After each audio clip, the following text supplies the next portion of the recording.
Okay, so here we're asked, are these two expressions equivalent expressions? So we have x minus 1 is equal to the square root of 15 minus 7x, and we have x minus 1 quantity squared is equal to the quantity, the square root of 15 minus 7x squared.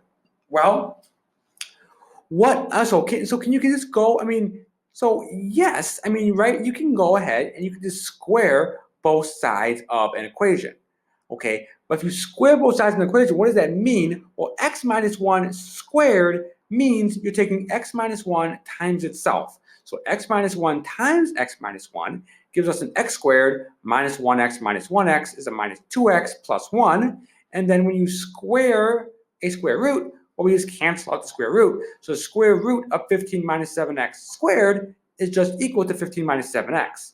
And then getting all our terms on one side of the equation, right, as adding 7x.